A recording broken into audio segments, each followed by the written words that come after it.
à ce rendez-vous de l'information sur EZAE Télévision, le sommaire. Les membres du gouvernement ont tenu le Conseil des ministres ce mercredi 10 juin 2020 en présence du président de la République, Patrice Talon. Plusieurs décisions ont été prises, entre autres les mesures d'atténuation des effets socio-économiques de la pandémie de Covid-19. Le nouveau maire de Cotonou investit dans ses nouvelles fonctions depuis hier mardi. À l'issue de la passation de charge entre Isidore Nyolofou et lui, Lucas Tropo s'est prononcé au micro de nos reporters. Plus de précisions dans cette édition. Ça y est, tous les conseils communaux ainsi que les maires des différents départements du Bénin sont installés à leur nouveau poste. Certains parmi ceux-ci se réclament opposants. À suivre dans ce journal l'analyse d'Eugène Dossounou, administrateur civil, à ce sujet.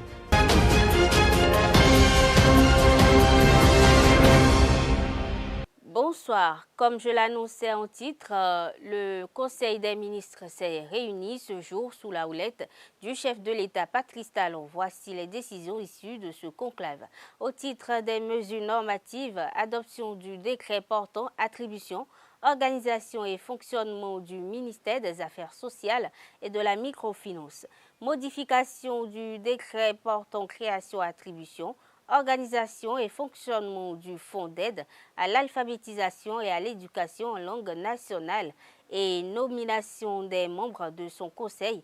En ce qui concerne les communications, il a été décidé des mesures d'atténuation des effets socio-économiques de la pandémie de Covid-19, attribution de bourses de formation master et diplôme d'études spécialisées en anesthésie-réanimation. Organisation d'une campagne de plantation de cocotiers sur la bande côtière du Bénin, compte rendu des conclusions de la table ronde sur les problématiques de gestion de l'éclairage public au Bénin, organisation d'un test psychotechnique suivi d'entretiens individuels au titre de la campagne spéciale d'inscription au fichier national d'admission et de nomination de cadres aux emplois de la chaîne des dépenses publiques. Il y a également la mise en œuvre du programme spécial d'insertion dans l'emploi. Et pour finir, au titre des mesures individuelles, il y a eu des nominations à la présidence de la République ainsi qu'au ministère des enseignements secondaires, techniques et de la formation professionnelle. Luc Setonji Atropo, le nouveau locataire de l'hôtel de ville de Cotonou, a été investi hier dans ses nouvelles fonctions de maire de la capitale économique du Bénin. Au terme de la passation de charge entre son prédécesseur Isidore Nyolofou et lui, loin des regards des professionnels des médias, il s'est exprimé sur sa mission à la tête de la ville-département. Des propos recueillis par Setonde Larios Adjagbenou. Les impressions après l'installation sont de bonnes impressions. Bonnes impressions parce que l'équipe est bonne. Vous savez, il n'y a rien qui puisse se faire seul. Lorsque vous êtes encadré et que vous avez des compétences qui sont avec vous, vous êtes sûr de réussir. Donc, je me réjouis d'avoir de la qualité des ressources humaines, aussi bien au niveau de mes adjoints qu'au niveau des conseillers municipaux. J'espère très bien qu'ensemble, nous aurons le soutien d'un personnel de qualité pour que les défis qui sont les nôtres puissent être relevés. Les problèmes des villes sont à la hauteur de la grandeur des villes. Vous savez, plus la ville est grande, plus les problèmes sont grands. Donc, il va falloir que tout de suite nous nous mettons la meilleure tâche. Déjà demain, avec les adjoints directs, il va falloir que nous ayons une concertation. Nous n'avons pas du temps à perdre, il faut qu'on avance. On a été élus pour ça. Et on travaillera à ce que ce qui doit se faire puisse se faire. En tout cas, je suis rassuré, je suis tout à fait en de très bonnes mains ici. Et vous verrez dans les jours à venir qu'en synergie d'action, nous travaillerons à relever les défis qui sont les nôtres. Les 77 maires des communes du Bénin pour le compte de la 4e mandature de décentralisation ont tous pris fonction avec des engagements concourants à combler les attentes légitimes des populations à la base. Cependant, une question se pose. Quelle serait la feuille de route des maires, surtout ceux qui se réclament de l'opposition et qui cultivent une grande inimitié avec les acteurs membres de ce régime. Abdelkader Achirou s'est rapproché d'un administrateur civil qui est acteur politique et ancien sous-préfet. Je vous invite à suivre Eugène Dosoumou pour plus de précisions. Tous les maires, désormais, ont pris les rênes de leur commune. Alors, ça a été vraiment dur. Ça a été dur surtout pour les états-majors des partis politiques. Mais on peut saluer l'heureux aboutissement du processus. Aujourd'hui, les maires sont installés. Fini donc les combats électoraux. Les élections sont terminées. Aujourd'hui, on s'attend à ce que chaque maire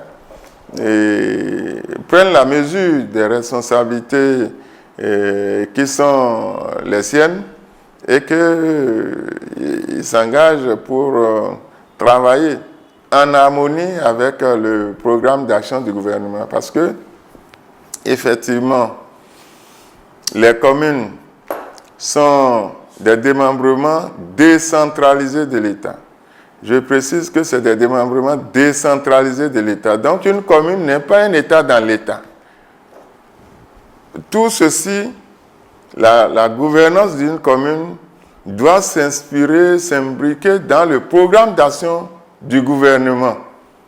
À ce titre, il faut dire que même les communes qui sont occupées aujourd'hui par les élus de l'opposition, je crois on en compte 7, eh bien, ces communes également doivent s'inscrire dans le registre de la mise en œuvre du programme d'action du gouvernement afin de permettre à leur localité de bénéficier des bienfaits du péage.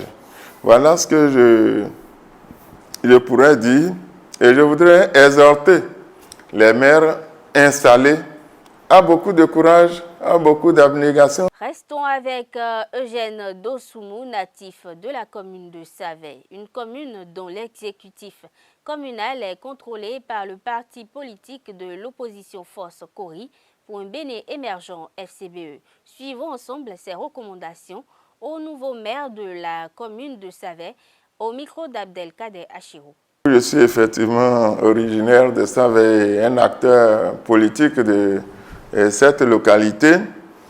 À l'issue donc des élections communales dernières, c'est le parti Force Kori pour un Bénin émergent qui l'a emporté sur les 4 autres partis qui ont pris part à ces élections. Aujourd'hui, nous constatons que 3 partis composent le conseil communal.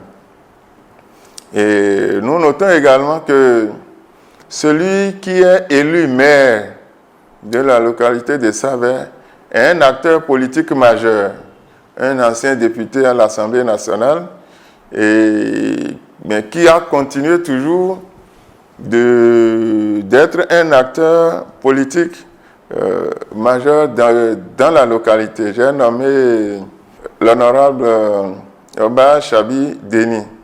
C'est vrai qu'il y a beaucoup d'espoirs qui sont placés en lui. Ce qu'on peut souhaiter, comme je l'ai dit premièrement, c'est que pour que la localité puisse gagner, il doit s'inscrire dans le registre donc du programme d'action du gouvernement. Savay étant une commune du Bénin, donc Savay ne saurait avoir une autre feuille de route différente de la feuille de route que va tracer l'État central. Donc je voudrais l'inviter à s'inscrire dans ces registres et l'exhorter à beaucoup de courage, à beaucoup d'abnégation. Moi-même, j'ai fait l'expérience de la gouvernance de cette localité, mais dans un tout autre contexte. Nous, on a été des sous-préfets, donc administration de commandement. Aujourd'hui, les conseils communaux sont des administrations de développement, comme on a coutume de dire. Et dans ce sens, il faudrait que ce conseil communal fasse en sorte que la démocratie à la base soit une réalité et que le développement local suive effectivement. Je voudrais donc inviter nous tous, natifs de Saverne, de quelque parti que nous soyons, et dire que aujourd'hui les élections sont terminées. Au cours de ces élections, on a dû s'échanger des mots pas tout à fait amicaux, mais cela relève du temps des élections, c'est de l'ordre normal des choses. Mais aujourd'hui, tout cela est terminé. Ensemble, mobilisons-nous pour le développement de notre localité. Ouvert le 8 juin à Cotonou, l'atelier de validation des contenus de curricula des classes culturelles va durer 18 jours. Qui sont ces personnes invitées à proposer la façon d'inculquer la culture béninoise aux plus jeunes? La réponse donnée par Serge Zossou, formateur des formateurs et homme des arts de la scène. Il est au micro de Carles Kitome. Ce sont des experts qui ont été mis en relation. Donc, dans l'équipe qui a été mise en place, il y a 4 équipes. Une équipe par discipline, donc théâtre, musique, danse et art plastique. Une équipe par discipline. Dans chaque équipe, il y a des professeurs d'université, des professeurs issus de l'Institut national des métiers d'art, d'accueil de la culture, qui est actuellement l'institut qui forme au métier d'art au plan universitaire à l'université d'Abomey-Calavi. Il y a aussi les experts qui ont des centres culturels, qui ont des projets, des activités de formation de jeunes au théâtre ou dans cette discipline-là, qui ont été associés. Et il y a maintenant ceux qui ont déposé des dossiers pour être formateurs des formateurs. Donc ceux-là qui vont maintenant, après ces ateliers de conception des curricula de formation, qui vont aller sur le terrain maintenant former les formateurs, qui vont à leur tour former les enfants dans les écoles. Nous irons maintenant, quand le ministère va décider, et ça doit se faire avant que l'école ne reprenne en septembre, nous allons maintenant faire la formation de ces formateurs-là. Et quand ils seront sur le terrain à travailler, nous ferons le suivi sur la durée. Nous sommes en situation. L'État nous a donné le pouvoir de proposer, d'influencer l'avenir. L'État nous a donné le pouvoir de concocter ce qu'il va apprécier et ce qu'il va homologuer. Donc, s'il nous donne ce pouvoir, c'est à nous de faire en sorte que dans 1 an, dans 2 ans, qu'on ne revienne pas à lui dire « tu as eu tort de nous confier cette tâche-là ». Donc, nous devons être ingénieux, nous devons rêver pour maintenant, pour l'avenir, pour que cette main qu'on nous a tendue, qu'on la tienne bien, pour pouvoir profiter aux générations qui arrivent et aux générations actuelles. Les classes culturelles, pour quel impact? Serge Zossou dévoile quelques pans de résultats à long terme à Carles Kitome. C'est une volonté politique. Vous savez, ces 4 disciplines relèvent des arts de la scène et des arts visuels. Quand on dit art de la scène, tous les arts que l'on peut pratiquer sur une scène. Donc, pour meubler cela, l'État a choisi de mettre en valeur le théâtre, la musique et la danse. Pour les arts visuels, donc les arts qui ne relèvent pas de la scène, donc qui relèvent de l'image, de ce que l'on voit et que l'on apprécie, l'État a choisi les arts plastiques, qui est déjà une discipline très difficile, qui n'a pas beaucoup de monde. Donc, je crois que c'est une volonté politique. On salue cette volonté-là. Et il faut commencer quelque part. Peut-être que ça va évoluer vers d'autres disciplines. L'éducation artistique doit être comprise comme le socle même du développement. Si nous abandonnons nos langues, si nous abandonnons nos cultures, nos pratiques, si nous les abandonnons au profit des cultures d'ailleurs, venues d'ailleurs, soyez sûrs que demain, nos enfants vont nous regarder et vont dire « mais qui sont ces gens-là » Ils ne nous reconnaîtront pas parce que nous ne serons plus à l'image de ce que notre culture est. Donc, ce que je demanderais, ce que je souhaiterais, c'est qu'à partir de maintenant que nous comprenions que l'État béninois, le gouvernement béninois a à cœur de valoriser la culture. Et ce n'est que le travail de ces acteurs, de tous ceux qui interviennent dans la chaîne de création, dans la chaîne de production. C'est ce travail que nous allons faire ensemble qui va permettre à ce que ce secteur soit aussi important que le secteur du commerce, soit aussi important que le secteur de l'environnement, soit aussi important que le secteur de la communication. Kodjo Sylvain Yankodjo Bossouvi, un jeune athlète béninois, s'est lancé un défi, celui de faire le tour du Bénin en 45 jours pour célébrer les 60 ans d'indépendance du Bénin. Pour relever ce défi, il se prépare depuis plusieurs mois. À 4 jours de son départ de Cotonou, il a effectué une dernière séance à la plage de Togben, intitulée Le défi de l'indépendance. Il a livré les contours du projet à l'Arios cette année à Diaguenou. La trentaine, Kodjo Sylvain Yankodjo Bossouvi est un jeune béninois originaire de Ouida et passionné des courses de fond. Il se lance un défi le 14 juin 2020. Dénommé le défi de l'indépendance, son challenge consiste à parcourir les 77 communes du Bénin à la marche. Je vais prendre le départ du stade de l'Amitié, direction Porto-Novo. Porto-Novo qui est notre capitale politique. Après notre capitale politique, je vais me lancer sur le plateau, traverser le plateau, aller vers les collines. Après les collines, j'irai vers le Borgou, monter jusqu'à l'Albori, c'est-à-dire Kandi. De là, passer sur Nati Tengu, de Nati Tengu, aller jusqu'à Tangueta, là où se trouve notre belle parc W La Pandjari. Après, maintenant, refaire la descente, passer par Tchoumi Tchoumi, Kopago, Djougou, Basila, Banté, venir à Savalou. Maintenant, aller visiter notre bel royaume d'Abomey, prendre par là et aller dans le pays des Adja. Traverser tout de ce côté aussi, jusqu'à encore à Cotonou. Sa motivation pour ce défi de 2020 km, c'est de faire jouer sa fibre patriotique en révélant les atouts du Bénin et les talents de ses filles et fils à la face du monde. Quand j'étais né, mon pays fêtait son 30e anniversaire d'indépendance.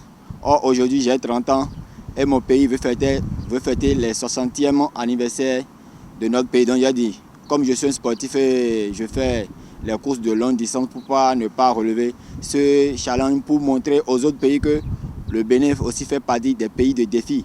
Au moyen d'un GPS, tout Béninois peut suivre les déplacements de Sylvain Bossouvi tout au long de son parcours grâce à un code. Le moyen de contrôle, c'est un GPS qui sera sur moi, qui sera connecté à tous les portables, qui sera connecté au satellite. Donc, toutes les personnes qui vont se connecter à leur localisation sur leur portable et ils auront le code. Tout le monde peut me suivre. Tous les Béninois, du nord au sud, du sud jusqu'au nord, tout le monde peut me suivre par rapport à ce que je fais. À 4 jours de son départ, il est venu effectuer une ultime séance d'entraînement à la plage de Togben, une préparation minutieuse menée depuis 2018. La préparation a commencé depuis près de 2 ans, je dirais.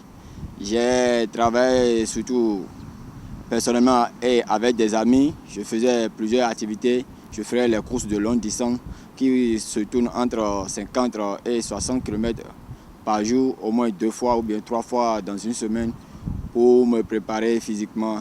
Et des fois, il y a des séances que je viens faire régulièrement à la plage, d'où ma présence ici aujourd'hui.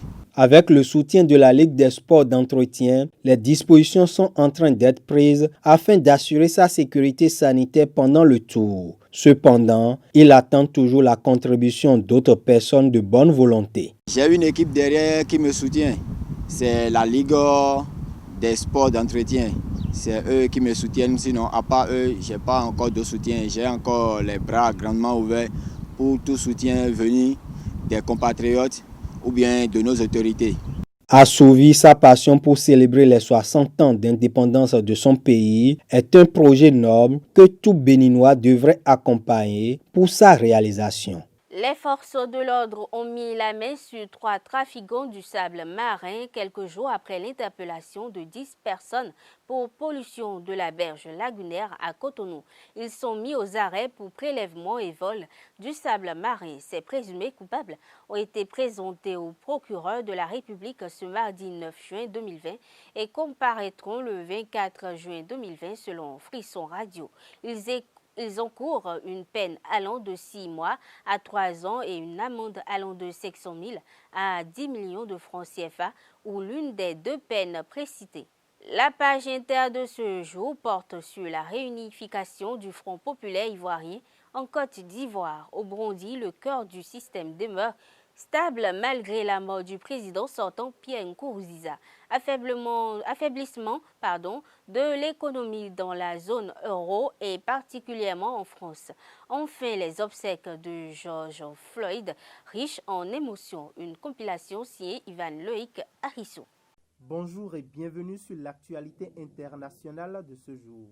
Elle nous amène en Côte d'Ivoire, au Burundi, en France puis enfin aux États-Unis d'Amérique. Sur le continent africain, plus précisément en Côte d'Ivoire, la réunification du FPI a du plomb dans l'aile. En effet, le Front populaire ivoirien FPI est scindé en deux depuis plusieurs années. D'un côté, le FPI reconnu par les autorités est dirigé par Pascal Affi N'Guessan. De l'autre, la frange surnommée FPI, pour Gbagbo ou rien, refuse de reconnaître la première. Ces deux entités ont entamé une réunification après la visite de Pascal Affi N'Guessan à Laurent Gbagbo à Bruxelles en janvier. Mais à 4 mois et demi de la présidentielle, le processus marque un coup d'arrêt. Alors, le congrès unitaire qui doit marquer la réunification du Front populaire ivoirien devra attendre. Les discussions engagées en janvier sont suspendues par Pascal Affi N'Guessan. Il estime que ceux d'en face ont créé avec le Parti démocratique de Côte d'Ivoire d'Henri Konan Bédié une plateforme de collaboration en vue de la présidentielle d'octobre, et ce, sans en informer Pascal Affi N'Guessan. Toujours en Afrique, mais cette fois-ci au Burundi, le cœur du système demeure stable malgré la mort du président sortant, Pierre Nkurunziza. En effet, sa mort est survenue à l'hôpital du cinquantenaire de Karouzi hier, mardi 9 juin, d'un arrêt cardiaque selon le communiqué officiel. Pour ce faire, un deuil national de 7 jours a été dédié en sa mémoire.